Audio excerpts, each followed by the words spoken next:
Well, welcome back. So if you're looking at this, you're wondering, why am I showing you all these plants over here? So I would like to show you, these are all that you see here were air layered, and I would like to show you the way I do it, and maybe you can get some tips from it, or you can put some ideas in the comments and let me know how to do it better. But it's basically, how do we get to this from one of these trees?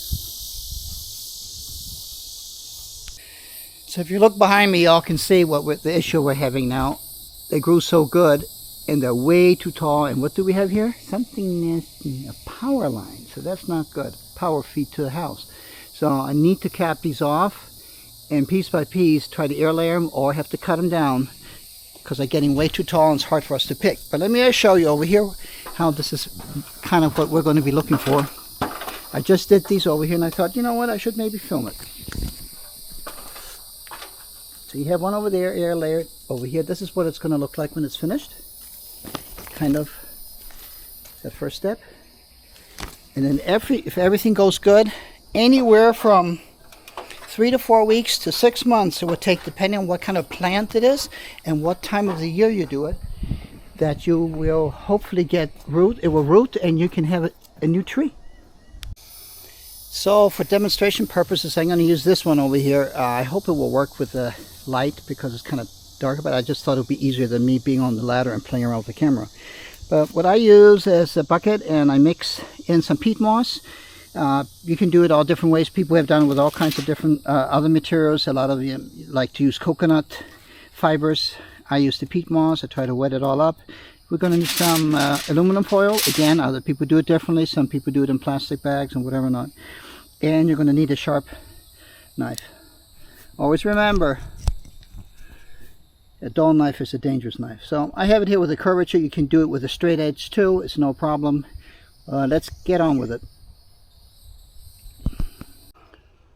So we're going to pick this one over here. Like I said, it's easier. It has, as you've seen, it's growing into this tree. We have everything here too close to each other.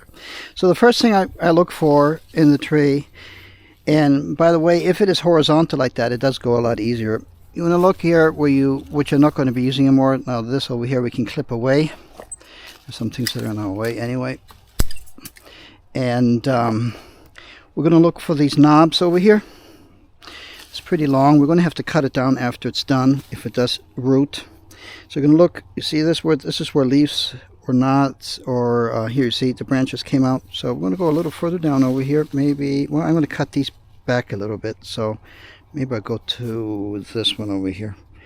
So we're just going to go below this and start making an incision here all the way around. And what we are trying to do here is going through that first layer, and that's the cambium layer. It's the most important layer that we are working with right now. Go about an inch and a half. We make a second cut below the first one. So below the nod, we go one more down. Again, depending what tree it is, and some it goes real easy, some it's a little more trickier. You have to do it piece by piece. So I'm just going to show you how I do it. You can do it an incision like this, a straight one across. You can go in there with your knife, or you can go in there with a finger many times. And look at this. Is that pretty cool? So that's the cambium layer. That's where all the juices and everything come from the tree, from the roots, all the way up here. And this is what we're going to try to separate that thing. And this will force this tree to start, we're hoping to start this part of the branch to start setting roots, because it says it's not getting the nutrients what it needs. Now it's very important that you still scrape it quite a bit to be sure there's nothing left of the cambium layer. If you do have anything left, the juices will flow and it's not going to set any roots. That said, I've done them very hard sometimes that I scrape it off and it still doesn't want to set roots. It's just the way it is. Give you all an idea, I have here above me, this was one over here we did, and we had here 3 or 4 of them, and 1 or 2 just didn't want to take. I'm still leaving it there, and some of this on that one over there, there's one too. So, but whatever, let's get back to this. So scrape it off real good. Now what you can do after I do this, we want to take all these fibers that are here on both sides, take it away, that there's no connection here from both sides. And what you can do, you can put rooting compound on here too. You can make your own rooting compound, or you can buy some.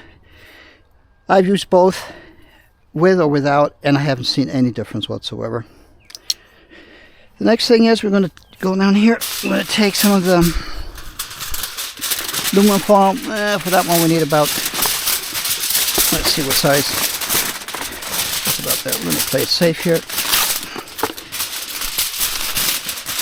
I haven't done this before, but I saw somebody else saying you should put the shiny side towards the inside of the tree. So we're going to wrap this around that tree branch like this. So use the more matte surface on the outside, the satin surface. Go here, be sure it's mixed well, and press out all that excess water as good as you can. And we're going to build up here a layer. And this is the medium we're putting up in now for the roots to be going to. Once that tree decides, or that tree branch, we need to do something about this. We need to get nutrients from somewhere else where they're going and looking for stuff. That should be plenty, actually very plenty on that one. Yeah, okay. What I then do, and again, people do it different ways, try to make a incision here in the middle, kind of, so we can wrap it around that branch. So I'm going to put it in there real nice like that. I hope you can all see this over here because it's kind of dark in here. I might have to make another video. Put it here. That's what I'm saying. When they're horizontal, it's a lot easier. Now this one, you see, it's going to be in our way a little. So we're just going to cut this out off. Because later on, they're going to have to come off anyway. And so this is where the roots will come out, hopefully. So we want to kind of pack it this way so that we have something there and that we have enough medium down here too. So you just have to figure out the easiest way it goes for you. I'll try to wrap it down here if I can. Then we go around it, tight, and then twist it. Give it a good twist. Same thing over here. So now we have it nicely around. What I like to do, again, I'm just showing you the way I do it. I like to take a second piece of the aluminum foil and put just another one on there and go around. Now what I'm going to do different here than which I have done it either way, but most of the times I haven't done this, what I'm going to show you now. Sometimes if it's like this and water comes in there a whole bunch and it doesn't dry out properly, because it can't be, my experience is if it's too wet, it has a hard time setting roots. And you're going to see ants going in here, and then they're going to be just taking up this whole thing as a new condominium. So what I have started doing, because on the last ones I had more of an issue with the water coming in again and it's just staying too wet. Once it gets that certain dryness in there, it seems to do the best. I'm going to go on the part where the water can flow in. So over here will be this is the high point. From over here's the low in here. And I'm going to go around.